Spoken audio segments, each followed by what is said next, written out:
नमस्कार मंडळी. आज भरलेल्या मिरच्यांची रेसिपी बनवणार आहोत.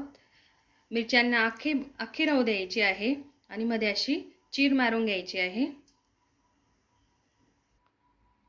हे बघा,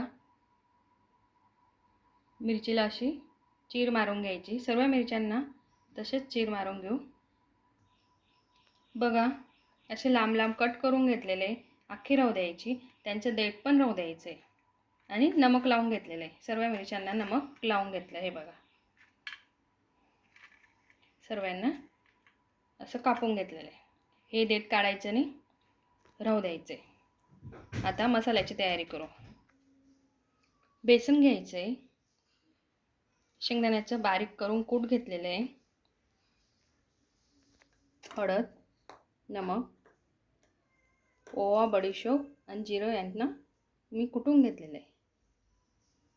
ठीक आहे. आता शेंगदाण्याचं कूट टाकून घेऊ, मिक्स करून घ्यायचं. इतकं नाही लागणार आहे आपल्याला, जेवढं लागतं तेवढंच टाकेल. टाकून घेऊ.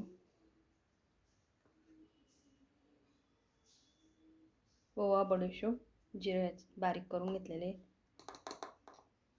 हळद, नमक,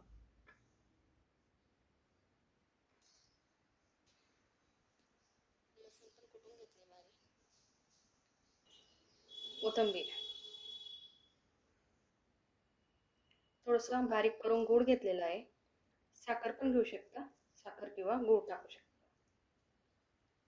लिंबू पिळून घ्यायचं.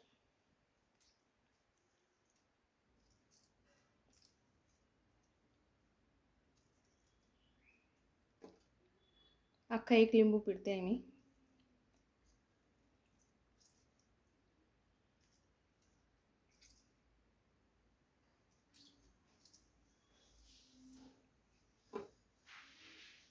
दही घ्यायची, 2 चम्मच दही टाकले. आता मिक्स करून घेऊ. थोडं पाणी टाकायचं, अगोदर मिक्स करून घेऊ. थोडं पाणी टाकलं आहे, चांगलं मिक्स करून घेऊ. हे बघा, चांगलं मिक्स करून घेतलं आहे.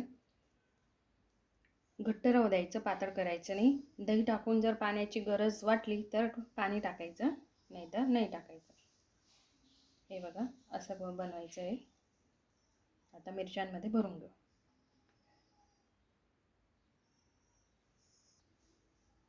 हे बघा, मिरचीला चीर मारलेली, त्या चीर मारलेलीमध्ये असा मसाला भरून घ्यायचा. सर्व मिरच्यांना असंच भरून घेऊ.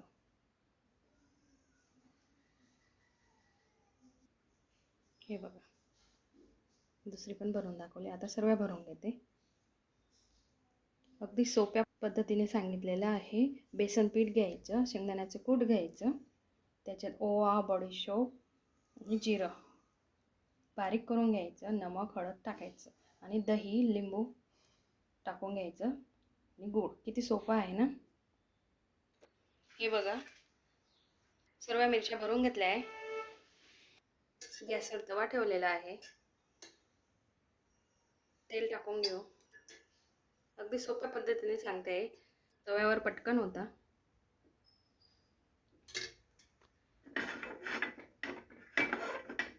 थोडा वेळ तपून घेऊ. एक एक मिरची ठेवून घ्यायची. आता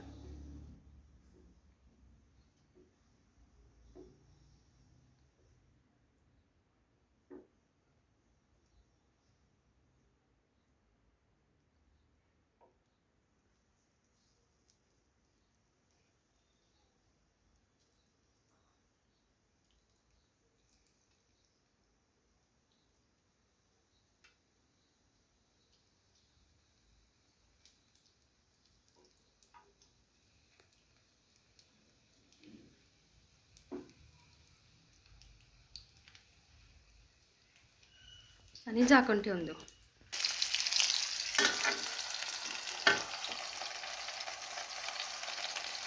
हे बघा, 1 मिनिटात परत झाकण उघडून घ्यायचं आणि बघून घ्यायचे.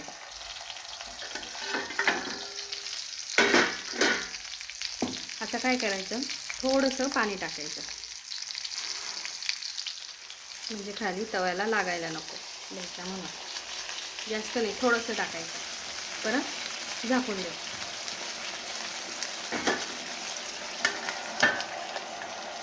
बघा आता यांना पलटी करून घेऊ.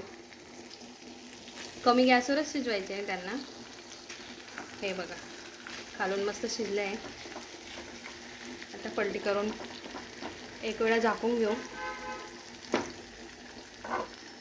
हे बघा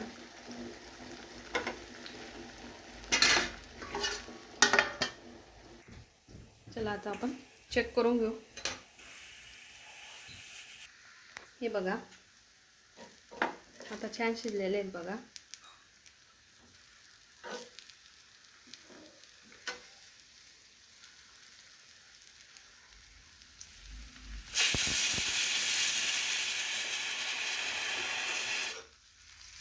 आता आपण प्लेटमध्ये काढून घेऊ. हे बघा खूप छान शिजलेले आहेत आणि खूप सोप्या पद्धतीने सांगितलेलं आहे. नक्की ट्राय करून बघा. कशा वाटल्या आणि मला नक्की सांगा. खूप छान लागतं वरण भात सोबत, पोळी सोबत, भाकर सोबत, कढी भात सोबत, तुम्ही कशासोबत पण खाऊ शकता. खूप छान लागतात. तुम्ही एकदा नक्की ट्राय करा आणि लाईक करून घ्या, सबस्क्राईब करून घ्या. बाय.